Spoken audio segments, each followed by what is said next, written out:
Donald Trump was the keynote address at CPAC, and he had a lot to say. Now, normally what we would do and have done in past years is show you a bunch of the speech all clipped up into a million different things. We're gonna mostly keep it to one video of a mashup of a few important comments for us to comment on. Suffice to say, it's basically what you would have expected it was gonna be. And here it is. Peck, do you miss me yet? Do you miss me yet? We went through a journey like nobody else. There's never been a journey like it. There's never been a journey so successful. We began it together 4 years ago, and it is far from being over. We're not starting new parties. You know, they kept saying, he's going to start a brand new party. We have the Republican Party. It's going to unite and be stronger than ever before. I am not starting a new party.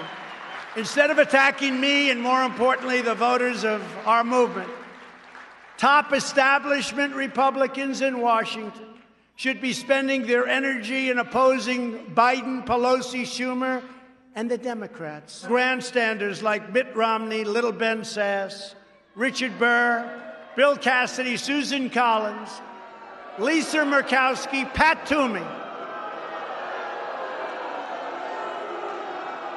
And in the House, Tom Rice, South Carolina, Adam Kinzinger, Dan Newhouse, Anthony Gonzalez, that's another beauty, Fred Upton, Jamie Herrera Butler, Peter Meyer, John Katko, David Valadeo, and of course the warmonger, a person that loves seeing our troops fighting, Liz Cheney. How about that? And that's why I'm announcing that I will be actively working to elect strong, tough, and smart Republican leaders. We will take back the House. We will win the Senate. And then a Republican president will make a triumphant return to the White House. And I wonder who that will be. Okay, so the speech was 90 minutes long, so we cut it down a lot. You're welcome. But anyway, it wasn't, I thought it would be 3 hours. He kept himself to a tight 90. The only thing about it on the site. Anyway, okay, so there was a lot there. A few different things that I want to comment. It was totally gross. Why? Francesca, take it away. What do you think? Put the camera on Francesca after I said that. Leave it on her. What do the warmonger Cheney, like that is some. I mean, he's not wrong. Yeah, he's not wrong about warmongering. I mean, warmongering runs in the Cheney family. It also runs in the Trump family, right? Like these are the ways that the Democrats do not capitalize on their clearly like open, like provable hypocrisy of Trump. Guys, I still hate him. Oh my God, isn't that weird? I felt like maybe I would hate him less. I hate him more. But it's pretty significant. The cat is coming on the table. It's pretty significant that he's calling out all of these different Republicans. And the other thing that he said was that he's not going to run third party. That he's going to that's stupid. And so damn, trapdoor averted. But also it means that his party that Republicans are gonna have to full-throatedly embrace and loudly pronounce that they're okay with insurrectionists, white nationalists, militia organizations being the Republican Party now. And that kind of violence is okay for them. So we will see. Yeah, I actually, I had a different reaction to you. When I saw it, I hate him more than I've ever hated anybody in my life. Like I freely admit that. I'm not trying to be objective or whatever. But he doesn't have direct political power now.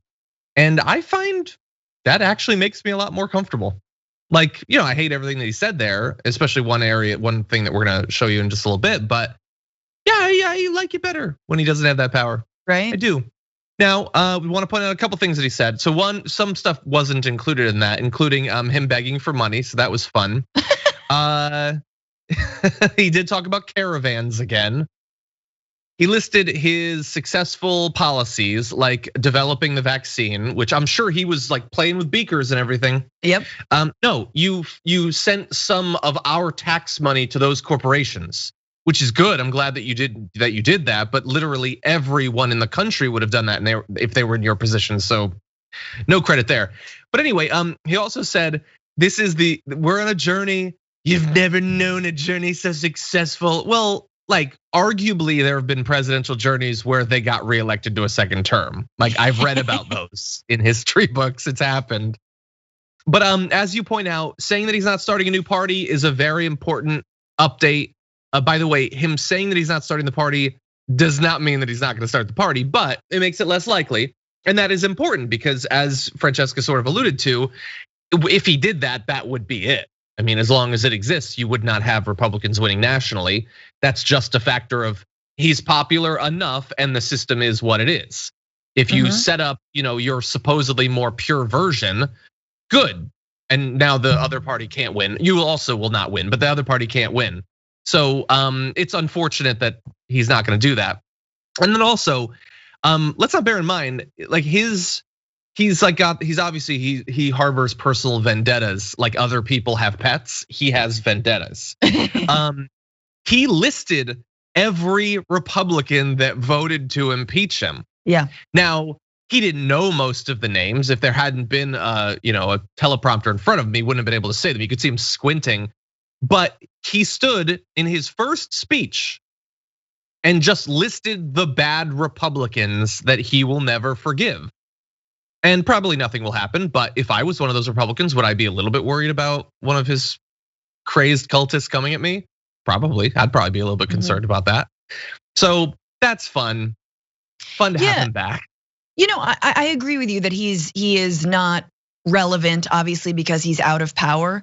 But when you watch him speak, and when you know that like Fox News and Newsmax and every other place, OAN, and every other bizarre random blog that is streaming this live into people's ids, that the anger we feel by being gaslit, the anger I feel about him openly lying, the anger I feel about all of his race baiting, him playing the old hits about walls and rapists and drug dealers, etc. Like, it is terrifying. It's still terrifying to know that people want to inject that right into their veins, that people are ready for that. It is very clanny. It is very creepy. And if we don't have a media that refuses to play that stuff or refuses to fact check him or refuses to turn the camera away or refuses to like pull back from that, then it just felt like, like you watch it and you realize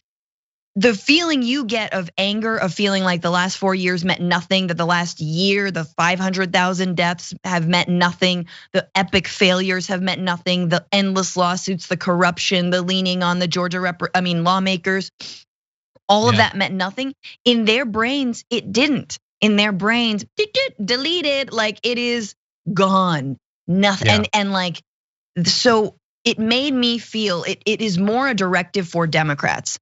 You need to make sure every day people remember, people understand Trump lost, Trump was corrupt, Trump has lawsuits flying at him very, very fast right now.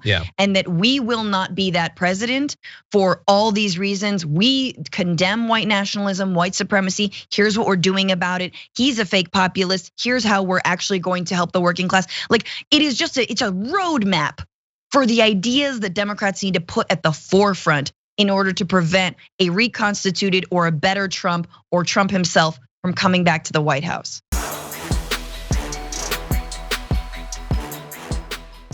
For more political news breakdowns, interviews, stories of activism, and me trying my hardest to care about the occasional big celebrity news story, subscribe to our YouTube channel at youtube.com/The Damage Report. And you can ring the bell wherever it is so you don't miss anything.